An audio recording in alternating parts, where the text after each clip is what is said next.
There's some pretty weird symptoms associated with a vitamin D deficiency that I'd like to share with you, but maybe I should have used a better word than weird symptoms.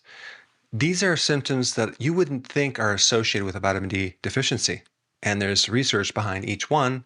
I'm going to put all that information down below. As you probably already know, vitamin D is so important. And I think most people do know it's associated with bone loss, bone pain, low immune system, depression, high blood pressure, more inflammation if you're deficient, asthma, especially in children, as well as poor sleep.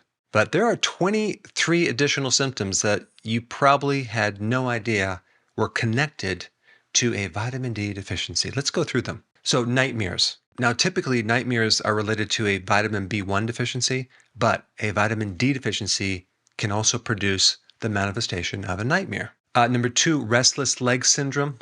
This too is usually a B1 deficiency because someone's consuming too many carbohydrates, but it can also be a vitamin D deficiency as well. And interestingly enough, I used to have restless leg syndrome, and probably because of all the sugar I was eating, was not only depleting vitamin B1, but vitamin D as well. And then number 3, we have acne, the sebaceous gland that is involved in acne, especially if it's inflamed or causing some type of obstruction so the oil can't get out of this gland, could also easily stem from a vitamin D deficiency. Number 4, bipolar. There's been quite a few studies related to someone having bipolar, and they're always deficient in vitamin D. And we know how important vitamin D is in mood disorders, especially depression, and other mood disorders, including bipolar.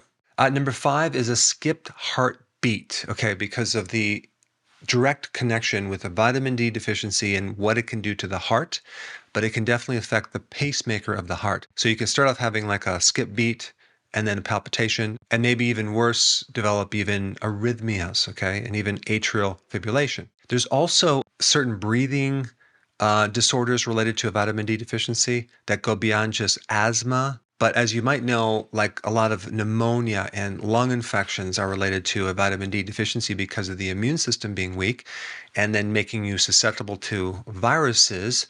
But wheezing is definitely a symptom of a vitamin D deficiency. If you have a child, a newborn that is wheezing or making this weird breathing sound, suspect a vitamin D deficiency. In fact, anything related to breathing, including sleep apnea, make sure that person is getting enough vitamin D. Now, skin disorders are another big one, especially psoriasis and eczema. Now, psoriasis is an autoimmune problem, and any autoimmune problem is usually involving the immune system and a vitamin D deficiency associated with that. In fact, that's the best remedy for any autoimmune problem is taking larger amounts of vitamin D3, at least 50,000 IUs. I would also add in there making sure that the person is eating very, very clean, like with the healthy keto, and doing a lot of intermittent fasting because the problem with autoimmune is inflammation. So if you want to reduce inflammation, vitamin D and fasting are the 2 most important things. Another thing that's related to a vitamin D deficiency is sinus issues, especially in children. Give them more vitamin D or get them exposed to the sun. Hay fever in adults and children is associated with a vitamin D deficiency. If your infant has this rapid breathing, okay, and I already mentioned breathing with wheezing, but a rapid breathing situation, suspect a vitamin D deficiency. And one of the challenges, if a mother is breastfeeding the infant, there's not usually a lot of vitamin D in breast milk unless that mother is getting more sun or taking vitamin D or consuming foods higher in vitamin D. Vitamin D is a very common deficiency with women who are carrying a baby, as well as when they're breastfeeding, because of how much the body's being tapped into the reserves when feeding the child breast milk. So vitamin D is so important in your prenatal as well as during your period of time of breastfeeding. This next one is interesting because it's also associated with a lot of children that have recurrent tonsillitis or very enlarged tonsils. Give them more vitamin D. And there are certain types of vitamin D that come in a liquid that you can use that are easy to give a small infant or a child. Just put it in their liquids. And then another one that's associated with children is structural, developmental problems. So I'm talking about flat feet, bowed legs, scoliosis, kyphosis, which is hunchback, or swayed back, which is lordosis, dental malformations with the maxillary bone up to here. If the child's jaws are not correct, or there's an overbite or an underbite, or there's just some problem with the teeth that you need a dentist to correct, an orthodontist to correct, suspect a vitamin D deficiency. Number 13, long COVID, where a person has fatigue. That can be either a B1 deficiency or a vitamin D deficiency. Number 14, early puberty. You have this early development that shouldn't be happening at a certain age. Suspect a vitamin D deficiency. Now, that's also associated with certain endocrine disruptors in the environment, chemicals in the environment, but that's for a different video. Number 15, uterine fibroids.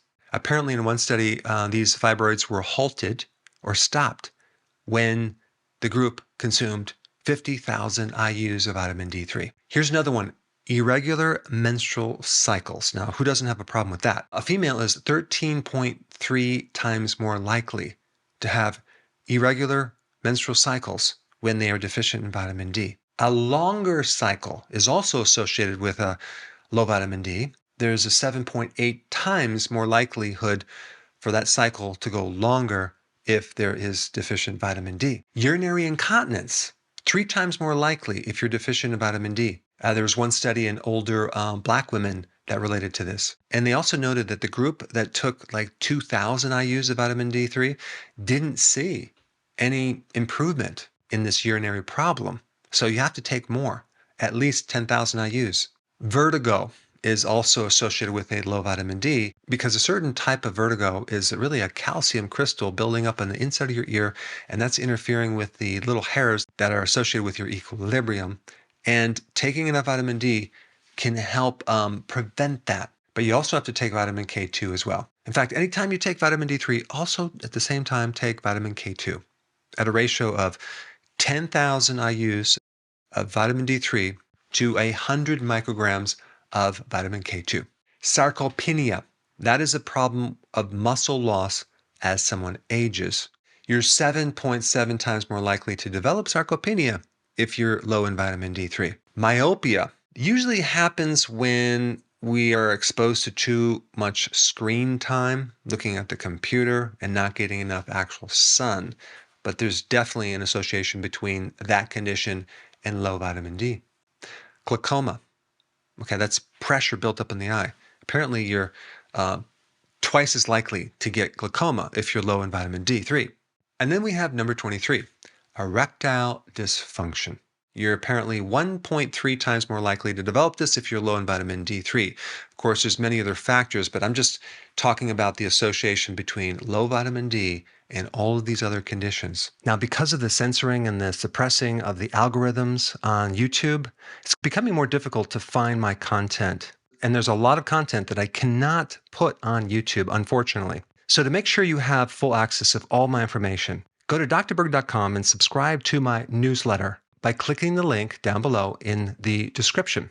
I will see you on the other side. Now, I've done a lot of videos on vitamin D. If you have not seen this very popular video on vitamin D3, I think you'll enjoy it. I put it up right here. Check it out.